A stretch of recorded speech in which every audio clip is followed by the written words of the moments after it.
the quiet proprietor, the wife called just the nanny who owned the mansion. What happens when the person you promise to love, honor, and cherish dismisses you in front of the world as nothing more than the hired help? For Leticia Solano, the breaking point came with 6 soul-crushing words. Oh, her. She's just the nanny.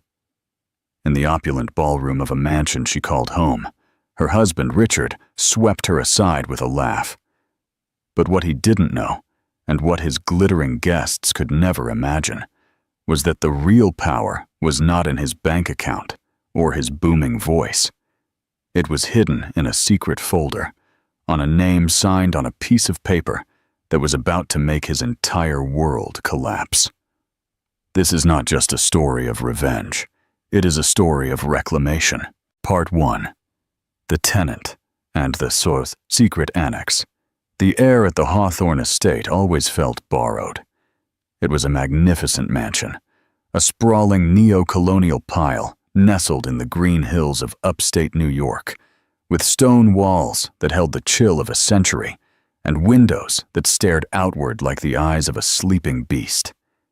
To the outside world, this was the home of Richard Rivers and Leticia Solano, a testament to his astonishing success in the world of finance. But for Leticia, it was a gilded cage, and the bars were forged with her husband's expectations. Leticia moved through the grand hall, her footsteps silent on the Persian rugs. She was not born to this life. She was the daughter of a librarian from a quiet town near Denver, a woman who found more solace in the silent aisles of a library than in the resonant grandeur of a ballroom. She had met Richard a decade ago, a whirlwind romance where she, a scholarship student at Columbia University, was swept away by the charismatic, ambitious MBA student who promised her the world. He had delivered in his own way. He had given her a life of unimaginable luxury. 2 beautiful children, Lila, 10, and Leo, 6, and a last name that opened doors.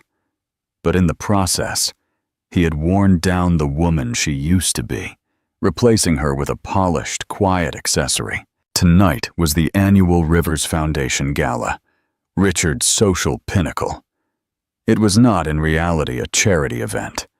It was a power play, a night where Richard flaunted his success in front of rivals, allies, and sycophants. For Leticia, it was an ordeal. For weeks, she had been the invisible engine of the event. She coordinated with the caterers, the florists, the orchestra. She selected the champagne vintage and approved the 7-course menu. She did everything from a small, sunlit study Ricardo condescendingly called her hobby room, while he took the credit. "Leticia, darling!" Richard's voice boomed from the top of the grand staircase. He was already in his tuxedo, a masterpiece of tailoring that did little to soften the sharp, predatory lines of his ambition. "Is everything in order? The chase party will be here any minute. I want tonight to be impeccable." "Everything is ready, Richard," she replied, her voice calm and even, a skill she had perfected over years of navigating his moods. "The staff are briefed, the tables are set, and the champagne is cold." He descended the stairs, looking not at her, but at the cavernous hall, his eyes scanning for imperfections. "Good. Remember to steer clear of Victoria Chase. That woman is a shark, and I don't want you saying anything, naive." Leticia's jaw tightened. Naive. It was his favorite word for her, a verbal pat on the head to remind her of her place. "I know how to behave, Richard." He finally looked at her, his gaze sweeping over her simple but elegant navy dress. He frowned slightly. "Is that what you're wearing? It's a bit subdued, isn't it?" "It's a classic, Richard. Subdued is elegant. Subdued is forgettable," he countered, before focusing on a new wave of anxiety. "Is the driveway clear? The valet service needs to be spot on. I don't want a bottleneck." He left without another word, leaving her standing in the center of the hall. He considered the success his. He considered her just another element, another piece of decor he had acquired. She smoothed her dress and took a long, steady breath. Lila and Leo were with their favorite nanny, Maria, tucked away in the family wing of the mansion, shielded from this parade of vanity. That was Letitia's only non-negotiable condition for the night. Her children would not be props in their father's theater. The guests began to arrive, a river of silk, diamonds, and artificial laughter. They were the titans of industry, the socialite divas, the people whose names were whispered with reverence in the financial pages. Letitia played her role with practiced grace. She smiled. She shook hands. She inquired about children she had never met and summer homes she had never seen. She was the perfect hostess, a ghost moving through the crowd, making sure everyone's glass was full and everyone's ego was flattered. Richard was in his element. He stood near the massive stone fireplace, Scotch glass in hand, holding court, his voice, rich and confident, cutting through the murmur. Letitia watched him from across the room. He was handsome. She couldn't deny it. But the charm that had once captivated her now seemed reptilian, a skin he shed when they were alone. Later in the evening, as the orchestra played a soft melody, Letitia was checking on the dessert in the kitchens when she caught a fragment of conversation in the adjoining hallway. It was Victoria Chase, a woman sculpted from ambition and disdain, her voice a poisonous whisper. "I can't believe Richard Rivers is still with her. She's so bland. She has the air of a country mouse who stumbled into the palace." Another woman whose name Letitia couldn't place laughed. "I heard she was a nobody before him. He plucked her from obscurity. Honestly, she looks more like the children's nanny than the lady of the house." The words were like tiny fragments of ice in her veins. She had heard whispers like this before, but they had never been so close, so clear. She leaned against the cool kitchen wall, the clatter of pots and pans a stark contrast to the storm brewing within her. She had given up her dreams, her archival science career, her own identity to support his. And for what? To be the subject of cruel jokes? She composed herself and walked back into the ballroom, her head held high. She would not give them the satisfaction of seeing her crumble. She spotted Richard in a tight circle with a group of prospective investors, including the notorious billionaire Marcus Thorne. Thorne was known to be an old-fashioned man who valued family and stability. Letitia knew Richard was desperate to close a deal with him. She approached the group, intending to offer them a fresh round of drinks, to play the part of the attentive wife. As she drew near, she saw Victoria Chase glide over to the group, champagne glass in hand. "Richard, darling," Victoria purred, placing a hand on his arm that lingered a moment too long. "Everything is simply divine. You are truly the king of this castle." She then directed her sharp eyes to Letitia, who was now standing at the edge of the circle. Victoria's smile was a predatory slash of red lipstick. She looked Letitia up and down, then turned back to Marcus Thorne. "And you've met everyone, haven't you?" Marcus Thorne, a burly man with kind eyes, offered Letitia a polite smile. "I had the pleasure of meeting Mrs. Solano. Yes, a lovely woman." Richard, basking into the praise and anxious to maintain his alpha status in the group, made a fatal dismissive gesture in Letitia's direction. He chuckled, a sound meant to be charmingly self-deprecating, but that landed with the force of a slap. "Oh, Letitia," he said, his eyes never meeting hers. The entire circle turned to look at her. The music seemed to fade. The world narrowed to that single horrible moment. "Don't mind her. She's a worker bee. Keeps the whole operation running smoothly. Think of her as the executive nanny." He then made it worse. As a new couple approached, the woman asked, pointing to Letitia, "Is that your wife, Richard? I don't think we've been introduced." Richard, high on his own importance and the adulation of his guests, delivered the final, devastating blow. He waved a hand dismissively. "Oh, her," he said with a laugh loud enough for everyone to hear. "She's just the nanny." An uncomfortable murmur rippled through the group. Victoria Chase's eyes gleamed with triumph. Marcus Thorne's polite smile faltered, replaced by a look of deep discomfort. For a few seconds, there was a terrible, resounding silence, where the only sound was the fizz of champagne bubbles. Letitia stood paralyzed. It wasn't a joke. It wasn't a slip. It was a public execution of her identity. Every sacrifice she had made, every lonely night she had endured, every condescending comment she had swallowed, it all converged into a single, unbearable pressure point. He had not only insulted her, he had erased her. In his world, in this house, she was nothing more than the help. Something inside her, something long dormant, snapped. The pain, white-hot and stinging, was there. But beneath it, a different sensation began to surface. It was a cold, clear, unyielding rage. It was not the explosive, fiery anger of a tantrum, but the deep, tectonic fury of a woman who had finally been pushed too far. She did not run out. She did not cry. She held Richard's gaze for a brief, searing moment, her eyes conveying a message he was too arrogant to read.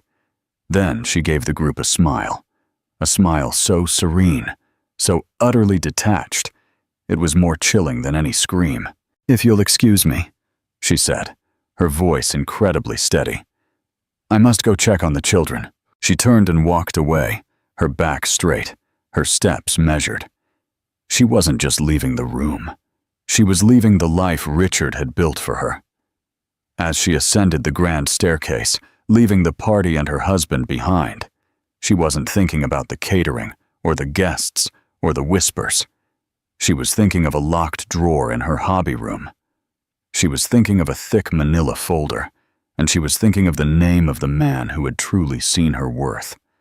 Arthur Hawthorne, the original owner of the mansion, the man who had left her a secret weapon, a final, beautiful checkmate in a game she hadn't even realized she was playing.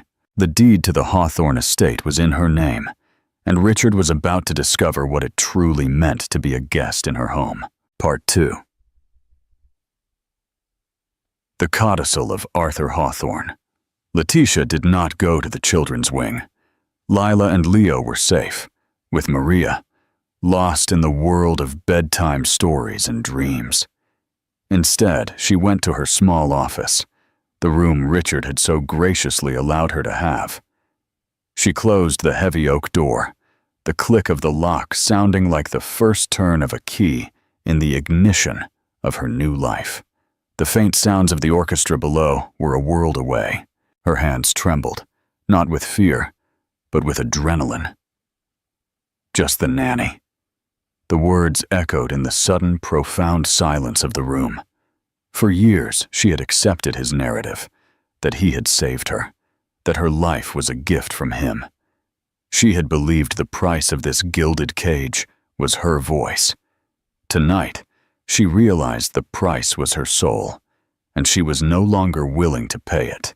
She knelt down and pulled open the bottom drawer of her antique writing desk, a piece she had purchased herself with a small inheritance from her grandmother, one of the few things in the house that was truly hers. Tucked beneath a stack of old art history textbooks was the manila folder. It was worn at the edges, the paper soft with age.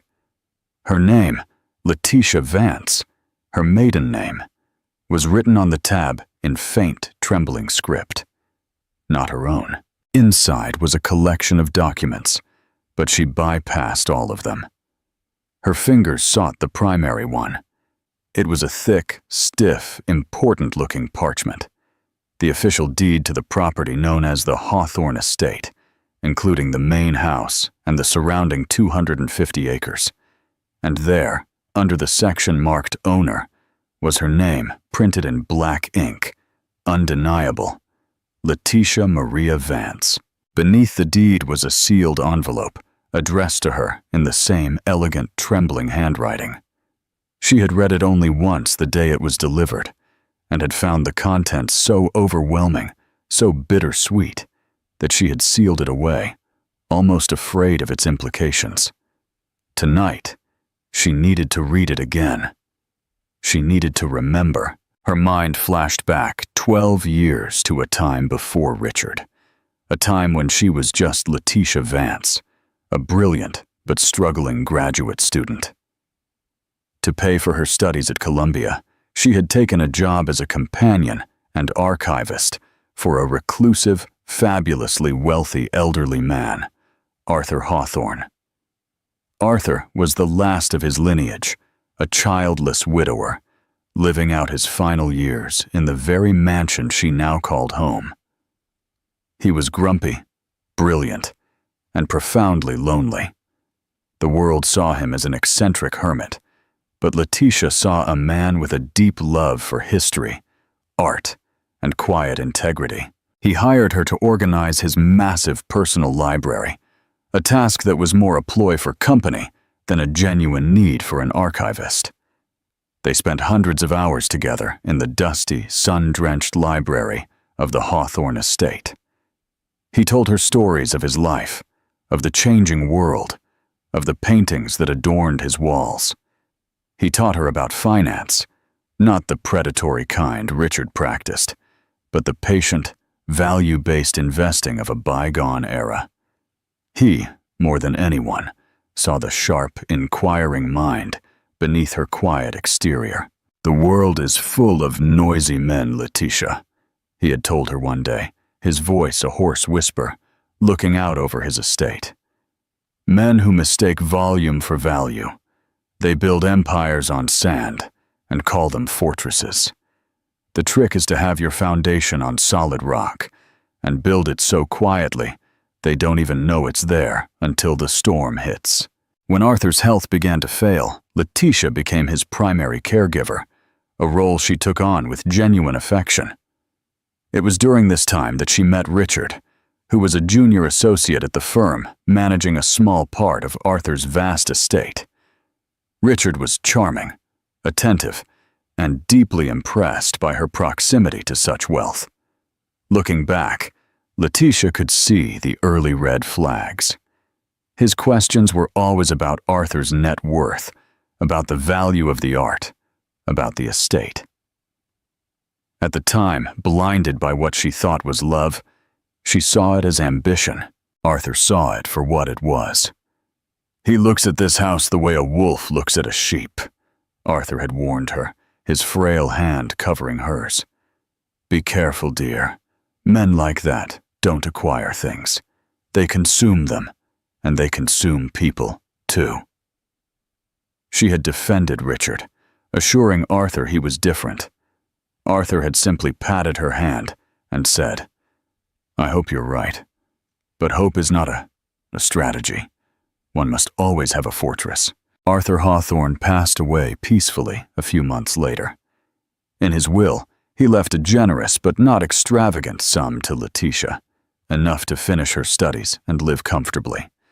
The bulk of his fortune went to establishing a new wing at the Metropolitan Museum of Art. The house and its contents were to be sold, and the proceeds would fund the endowment. What Letitia didn't know, what no one knew except Arthur's most trusted attorney, a quiet man named Samuel Durrance, was that there was a secret annex to the will, a codicil. Letitia opened the letter in her office. Arthur's words seemed to lift from the page, his voice ringing in her memory. "My dearest Letitia, if you are reading this, then I am gone, and you are likely feeling a little lost. I write to you because you were the only person in my final years who saw a man, not a bank vault. You shared your intellect, your kindness, and your time, none of which had a price, and all of which was invaluable. I have left you a sum in my public will, but I have also made a private provision. I worry about you, dear. You have a good heart, which in this world can be a liability. That young man, Richard Rivers, has the scent of ambition, and it is a scent that often sours into greed. He wants this house, I know. He talks about it as if it were his birthright, and perhaps one day he will have the means to acquire it. That is why I have made a rather unusual arrangement. I have instructed my counsel, Mr. Durrance, to use a separate private trust to anonymously purchase the Hawthorne estate when it comes up for market. He is then directed to sign the deed over to you, Letitia Vance. The house is yours. It was always meant for someone who appreciated its soul, not its square footage. Let Richard believe he's the king. Let him build his empire of sand within these stone walls. This house, this land, this rock-solid foundation, it is your fortress. If ever the day comes that you need to remind him and the world who you are, this deed will be your voice. Do not use it out of spite, but out of necessity. Use it to protect yourself and your future. Use it to be free. You are not naive, Letitia. You are kind. Do not let anyone convince you they are the same. Yours in memory, Arthur Hawthorne. Tears streamed down Letitia's face, not of sadness, but of deep, heartbreaking gratitude. Arthur had seen everything. He had predicted the storm. He hadn't just given her a house. He had given her a lifeline, a secret power held in reserve for the exact moment she needed it most. For 10 years, she had lived in this house as a guest, deferring to Richard on every decision, when he proudly announced 6 years ago that he had finally raised the capital through leveraged loans and deals to buy the Hawthorne estate, his final trophy. She had played the role of the surprised and delighted wife.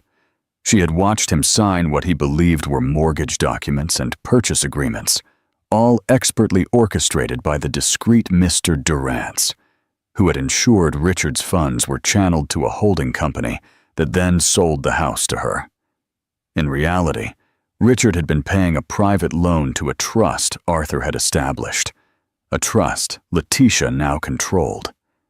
He hadn't been building equity. He had been paying rent. The sheer, brilliant audacity of Arthur's plan was breathtaking.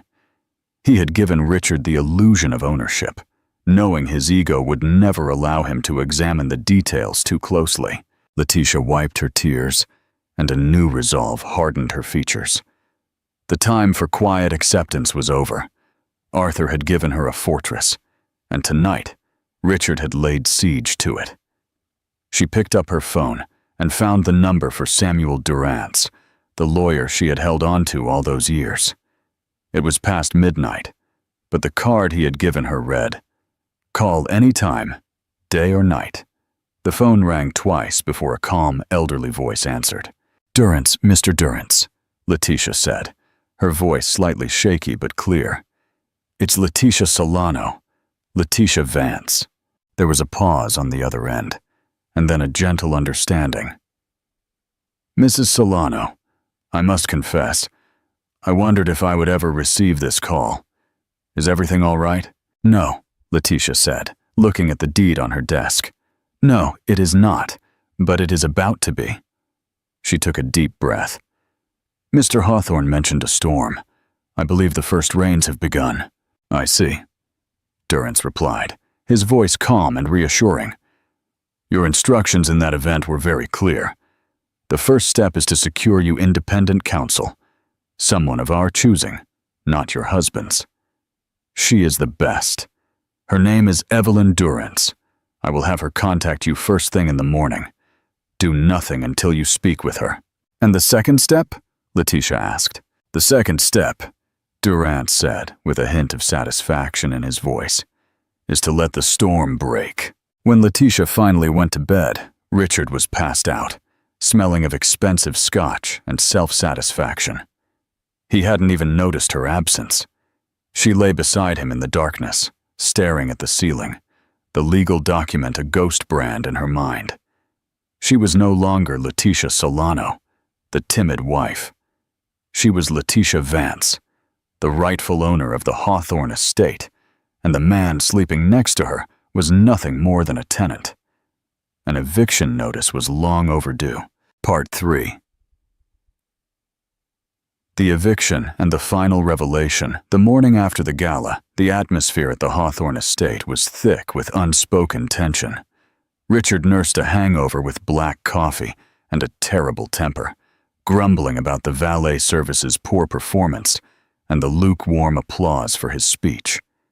He made no mention of the nanny comment, treating it as if it had never happened, his standard procedure for any transgression. Acknowledging it would be admitting fault. Letitia, however, was a different woman. The deference was gone, replaced by a quiet, unsettling calm. She served the children breakfast, her movements precise and deliberate. When Richard snapped at her to have his suit for the day pressed, she simply replied, "The staff can handle that," without looking up from buttering Leo's toast. Richard paused, his coffee cup halfway to his lips. He wasn't accustomed to this tone. It wasn't defiant. It was dismissive. "What is wrong with you this morning?" he grumbled. "Just busy, Richard," she said, finally meeting his gaze. Her eyes were clear and steady, and for the first time, he seemed to see a stranger looking back at him.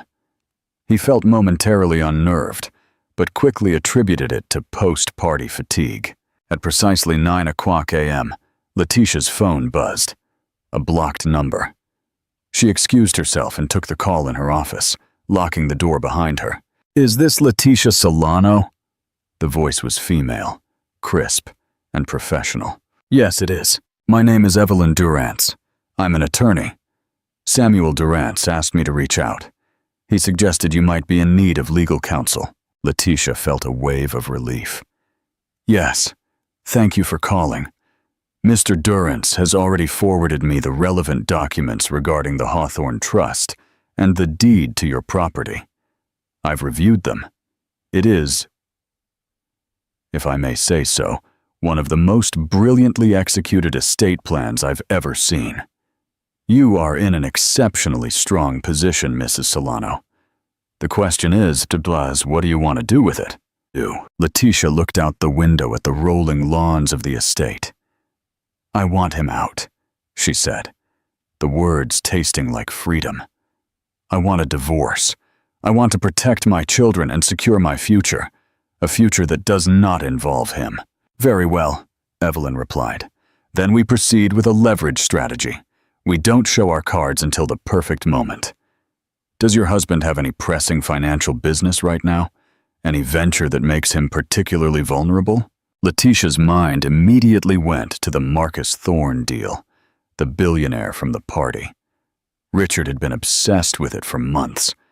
It was a massive international real estate development project that required a huge amount of upfront capital. Richard's firm was over-leveraged, and he was personally guaranteeing a significant portion of the loan. "He's trying to close a deal," Letitia explained. "He needs to secure a bridge loan of over $50 million. He's been boasting that the only reason the bank is considering it is because he's using the house as collateral. He calls it his rock-solid asset." There was a sharp intake of breath on the other end of the line, followed by what sounded suspiciously like suppressed laughter. "Oh, that is perfect. Absolutely perfect. He's trying to borrow against an asset he doesn't own. That is bank fraud, Mrs. Solano." The word hit Letitia hard. Fraud? This was more serious than she had imagined. "What do we do?" she asked. "We do nothing. We wait for him to make his move. The bank will conduct its own title search as part of its due diligence. When they do, the name they find will not be Richard Rivers. Let the bank discover the truth for us. In the meantime, live your life. Do not engage with him. Do not argue. Be polite. Be distant. And let him unravel on his own." For the next 2 weeks, Letitia followed Evelyn's advice. She existed in the house like a ghost, a polite stranger who shared a roof with Richard. The change was palpable. She stopped managing his social calendar. She stopped reminding him of his appointments. She focused solely on the children, taking them on long walks through the estate's woods, telling them stories about the trees and the land, stories Arthur had once told her. Richard predictably grew increasingly agitated. His world, which had always revolved around his needs, was suddenly unbalanced. "Why didn't you remind me about my dinner with the board?" he would snap. "That's your calendar, Richard," she would calmly reply. "The house is a mess. Why haven't you spoken to the staff?" "They are your employees as much as mine."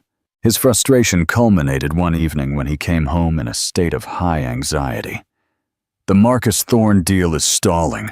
The bank is dragging its feet on the loan," he vented, pacing the library. "They're asking for endless paperwork, appraisals, inspections, title searches. It's exasperating. It's the Hawthorne estate, for God's sake. It's the most valuable thing there is." Letitia felt a chill. It was happening. "I'm sure it will all work out," she said, her voice a placid lake beneath which nothing could be seen. His anger then focused on her. "You know this is partly your fault. My head isn't in the game. This coldness of yours, it's a distraction. What do you want, Letitia? A new car? More jewelry? Just name your price so we can get back to normal." It was the most honest thing he had ever said. He truly believed her affection and her very self could be bought. "There is no price, Richard," she said softly. "There is no going back to normal." His frustration boiled over in a visit from his mother, Beatrice Rivers, a woman made of iron and judgment. Beatrice never approved of Letitia, seeing her as a commoner who had trapped her brilliant son. She arrived unannounced, her presence sucking the warmth from the room.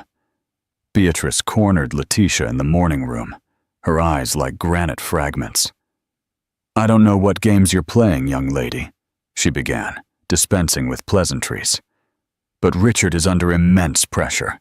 A man in his position needs a supportive wife, not a spoiled child giving him the silent treatment. Whatever it is, you need to end it. You owe him everything. Never forget that." The Letitia of a month ago would have withered under this assault.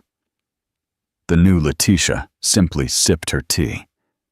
"Thank you for your concern, Beatrice," she said, setting down her cup with a delicate clink. "But my marriage is a matter for my husband and I to discuss." "Your marriage?" Beatrice scoffed. "You have a lifestyle, dear. A very, very expensive lifestyle paid for by my son's sweat and genius. Don't mistake yourself and start thinking you have a say in how he runs his life." Letitia stood up, her height matching the older woman's. "I think you'll find," she said, her voice low and clear, "that I have a say in a great many things." She looked around the opulent room at the invaluable antiques and the silk wallpaper. "Especially when it comes to this house." Beatrice was struck speechless. An unknown, exasperating state for her. The breaking point came a week later. Richard burst into the house, his face a mask of triumphant relief. "It's done," he announced, throwing his briefcase onto a chair. "The bank is finally ready to move forward. They've scheduled the final appraisal and signing for tomorrow. They're sending their senior VP along with Marcus Thorne's own financial advisor just to make it official. They want to see the property one last time before releasing the funds." He grabbed Letitia by the shoulders, his eyes manic with energy. "This is it, Letitia. This deal will catapult us into the stratosphere. Tomorrow, you will play the part of the happy, supportive wife. You will smile. You will be charming. And you will not say a single word out of turn. Is that clear?" Letitia looked him in the eye and saw no love, no partnership, only a desperate man using her as a prop one last time. "Perfectly clear," she said. That night, she called Evelyn Durrance. "It's tomorrow," Letitia said. "Bring the bankers and the investors here." "Excellent," Evelyn replied, her voice loaded with energy. "The title search would have been completed this afternoon. The bank knows. Tomorrow, they are coming not to sign a deal, but to witness a confrontation. They want to see who they are really dealing with. So, we will give them one. What do I do tomorrow? At the appointed hour, you will arrive at the house. You will be let in. And then, Mrs. Solano, we let the storm break. The next day dawned bright and clear, a perfect autumn morning that stood in cruel discord with the tempest brewing inside the Hawthorne estate. Richard was a whirlwind of nervous energy, barking orders at the staff and changing his tie 3 times. He wanted the house to look like a fortress of wealth and stability, a physical manifestation of his own success. Letitia, make sure there are fresh flowers in the Great Hall, he ordered. And for God's sake, wear that diamond necklace I bought you. Look the part. Letitia moved through the morning in a state of surreal calm. She dressed not in the flashy jewels Richard demanded, but in a simple, elegant cashmere dress in a deep forest green. It was a color Arthur had always said brought out the intelligence in her eyes. She felt armored in it. At 2:00, 2 black sedans crunched on the gravel driveway. Richard rushed out to meet them, his face stretched into a pained smile. Out stepped Marcus Thorne's advisor, an elegantly dressed woman named Mrs. Albright, and 2 grim-faced senior bankers, a Mr. Henderson and a Mr. Cole. Richard ushered them inside, his voice a resonant symphony of false bonhomie. "Welcome, welcome, welcome to my home," he declared, sweeping his arm to encompass the majestic grand hall. As you can see, a solid rock foundation. Letitia watched from the top of the stairs. Henderson and Cole exchanged a brief, almost imperceptible glance. "An impressive property, Mr. Rivers," Mrs. Albright said, her tone neutral. "Truly magnificent." "Please call me Richard," he insisted. "Allow me to give you the grand tour before we sit down to sign the final documents. Every inch of this place tells a story." As Richard began his pompous tour, pointing out paintings he couldn't name and architectural features he didn't understand, Letitia descended the staircase. Her steps were silent, but her presence was immediately felt. The bankers and Mrs. Albright turned to her, their expressions a mixture of curiosity and anticipation. Richard, annoyed by the interruption, shot her a look of pure fury. He tried to mask it with a laugh. "Ah, here is my wife, Letitia, always making sure things run smoothly," he declared. He turned to her, his voice a low, menacing whisper meant only for her. "Go see to the refreshments." Letitia ignored him. She walked directly to the group and extended her hand to Mrs. Albright. "It is a pleasure to see you again, Mrs. Albright. Mr. Henderson, Mr. Cole. I am Letitia Solano. Thank you for coming." The men shook her hand, their grips firm and respectful. The power dynamic in the room had subtly shifted. "Actually, Richard," Letitia said, her voice clear and strong, ringing through the cavernous hall. "Before you continue the tour of my house, I believe there is one more guest arriving." As if on cue, the heavy oak door swung open. A woman stood there, serene and confident, holding a leather brief. She was in her early 40s, with sharp eyes and an air of absolute authority. "Evelyn Durrance," she announced, walking in. "I am here as counsel for the owner of this property." Richard stared, his face a comical mask of confusion. "Owner? I am the owner. Who the hell are you?" "I am Ms. Durrance," Evelyn said, walking calmly to stand beside Letitia. "And I am here on behalf of my client, Letitia Vance." The name, her maiden name, hung in the air. Richard let out a short, incredulous laugh. "Vance? What is this? Some kind of joke, Letitia? What did you do?" "What I should have done years ago, Richard," Letitia said, her gaze unyielding. "I decided to tell the truth." "Mr. Henderson," the lead banker cleared his throat. "Mr. Rivers, we ran the title search on the Hawthorne estate yesterday, as a final part of our due diligence for the $50 million loan you requested, which you intended to secure with this property as collateral." He paused, letting the weight of his words sink in. The property is not in your name. It has been for the last 6 years, in the exclusive name of Letitia Maria Vance. It is free of any mortgage. Richard's face went white. The blood drained so fast he seemed to shrink before their eyes.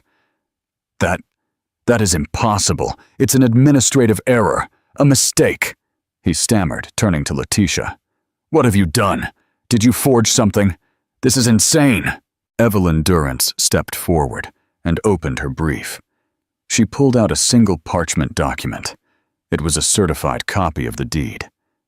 There is no mistake, Mr. Rivers, Evelyn said, her voice cutting through his panic. My client, Letitia Vance, is the legal and sole owner of the Hawthorne estate. The funds you used to purchase the property 6 years ago were directed to a trust she controls, as per the explicit instructions of the previous owner's estate, Mr. Arthur Hawthorne. For the past 6 years, you have not been paying a mortgage. You have been paying the rent. She laid the deed on a nearby mahogany table. The black ink of Letitia's name seemed to scream from the page. Richard stared at it, his breath coming in ragged gasps. He looked from the deed to Letitia, his eyes wild with disbelief and a horrible, mounting comprehension. The silence, the distance, the strange calm, it all snapped into place. This was a coup. You, he stammered, unable to form a coherent sentence. Mrs. Albright, Marcus Thorne's advisor, spoke, her voice stripped of any warmth. Mr. Rivers, attempting to secure a $50 million loan against an asset you do not own constitutes bank fraud. Marcus Thorne built his reputation on integrity and sound business. We will, of course, withdraw from the development project immediately. Our relationship is terminated. Mr. Henderson nodded. As is your line of credit with our institution. We will require repayment of all outstanding loans. I expect our legal team to be in touch with you by the end of the day. The entire edifice of Richard's life, his career, his reputation, his self-worth, crumbled into dust in the span of 30 seconds. He had lost the deal, lost his bank, and faced financial ruin and potential criminal charges. He finally directed all his venomous rage at Letitia. You traitor, he snarled, taking a step toward her. After everything I gave you, I pulled you out of nothing. You gave me nothing, Letitia replied, her voice ringing with a power no one in that room had heard from her before. Everything I have, I earned. This house was a gift, a kindness from a man who saw my worth. Where you only saw an accessory. You didn't pull me out of nothing, Richard. You tried to turn me into nothing. You stood in this very hall 2 weeks ago and called me just the nanny in front of your friends. She took a step forward, closing the distance between them. Well, the nanny owns the house.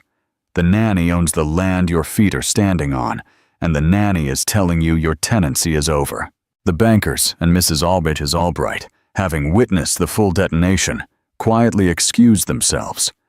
This was a family matter now, and their business was concluded. Evelyn Durrance remained as a silent, powerful guard by Letitia's side. Richard stared at her, his face a twisted wreck of fury and humiliation. The king was deposed. The castle was not his. He was no longer the master of the universe. He was just a man standing in his ex-wife's hallway, about to be homeless. Part 4. The reclaimed home and the new dawn. The moment the heavy oak door closed behind the bankers, the last vestiges of Richard's composure shattered, his face contorted into a mask of pure rage. "You will not get away with this!" he roared, his voice echoing unnaturally in the suddenly silent hall. He lunged, not at Letitia, but at the mahogany table, grabbing the copy of the deed and ripping it in two. "This means nothing. This house is mine. I paid for it." Evelyn Durrance did not flinch. "Tearing up a copy changes nothing, Mr. Rivers," she said, her voice as sharp and cold as ice. "The original is in a bank vault. And as for what you paid, my client is prepared to consider that rent for the 6 years you enjoyed living on her property. A property, I might add, you have allowed to fall into some disrepair, which we will factor into our divorce settlement." "Divorce!" He spat the word like venom. "You think I'm going to walk away from my life, from my children?" "They are my children, Richard," Letitia said, her voice steady, cutting through his tirade. "And they will stay here, in their home, with me. You will not take my children," she shouted. Evelyn Durant stepped forward, her presence towering. "I advise you to think very carefully about your next words, Mr. Rivers. My client is being exceptionally generous. She could press charges for bank fraud. She could sue you for the emotional distress and public humiliation you have subjected her to for years. She could expose your precarious financial dealings, and we have a very clear picture of them, to every major media outlet in the country. Your reputation would be so toxic, you couldn't get a loan for a cup of coffee." She let the threats hang in the air. "Or," she continued, her voice softening slightly, "you could accept the terms of the separation agreement we have drafted. You walk away with your personal belongings and a silence order, promising never to contest custody of the children or disparage their mother. In exchange, she will not press charges and will not pursue you for the millions you technically owe her. You will be free to go and try to salvage what is left of your pathetic career. The choice is yours. A quiet, humiliating exit or total annihilation." Richard stared at her, then at Letitia. He saw no weakness, no hesitation. He saw 2 women who had him completely cornered. The fight drained out of him, replaced by the hollow, bitter certainty of defeat. He was a predator who had been outmaneuvered, and he knew it. He let the torn pieces of the deed flutter from his fingers to the floor. Without another word, he turned and stomped up the grand staircase. The sounds of slamming doors and forcefully pulled open drawers echoed through the house. For the next few hours, Richard packed. Letitia and Evelyn Durant sat in the library drinking tea while he dismantled his life. He took his expensive suits, his flashy watches, his self-congratulatory awards. When he came down the stairs with 2 suitcases and a garment bag, he looked like a diminished man.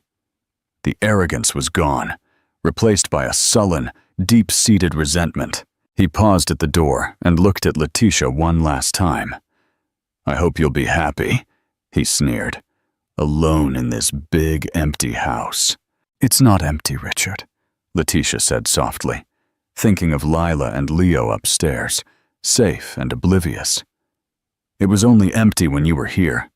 He walked out, the closing of the door final and absolute. The silence he left behind was not empty. It was peaceful. In the days that followed, Letitia began to reclaim the house. She had the locks changed. She hired her own staff, people who looked at her with respect, not pity. She began packing Richard's remaining belongings, the ugly modern art he preferred, his oversized leather furniture, into boxes for storage. She walked the rooms and, for the first time, felt the comforting embrace of home. She sat down with Lila and Leo and explained to them, in simple, age-appropriate terms, that their father would be living elsewhere for a while, but that he loved them, and that this would always be their home. Lila, who at 10 was more perceptive than Letitia, simply hugged her mother. "It's okay, Mom," she whispered. "He was always so loud." One afternoon, while clearing out the hobby room to turn it into a proper studio for herself, she found the original manila folder. Tucked deep inside was another smaller envelope she had never seen before. It was also in Arthur's handwriting, marked, "For when the storm has passed." She opened it. "My dearest Letitia, if you are reading this, it means I am gone, and you have found your voice. It means you unleashed the strength I always knew you possessed. I am proud of you. The house was never a weapon. It was a key to a door behind which your true life was waiting for you. Do not live in my house, dear. Make it yours. Fill it with laughter, with art you love, with children and friends. Let it be a sanctuary, not a fortress. The world is full of noisy men, but you have proven that the quietest voices often have the most important things to say. Your future is an unwritten book. Go and fill the pages. Yours, Arthur. Tears welled up in Letitia's eyes as she read the letter. She looked out the window at the old oak tree on the lawn that Arthur had loved so much. The gilded cage was gone. The bars had melted away. She stood in her own home, the owner of her own destiny. She was not Richard Rivers' wife, and she certainly wasn't just the nanny. She was Letitia Vance, and she was finally whole, gloriously free. In the end, the grand mansion was not the prize. The true victory was Letitia's recovery of herself. She proved that true power is not about wealth or status, but the quiet strength found within us, waiting for the right moment to emerge. Richard Rivers built his world on a foundation of arrogance and illusion, and it only took one piece of paper and one moment of courage to bring it all down. Letitia didn't just evict a cheating husband. She evicted the fear and doubt he had instilled in her for a decade. She is a reminder that your worth is never determined by how others see you, but by how you see yourself. If this story of resilience and empowerment resonated with you, show your support by hitting that like button. Share this video with someone who might need a reminder of their own inner strength. And don't forget to subscribe to our channel for more real-life dramas and stories of justice. What did you think of Letitia's final move? Let us know your thoughts in the comments below.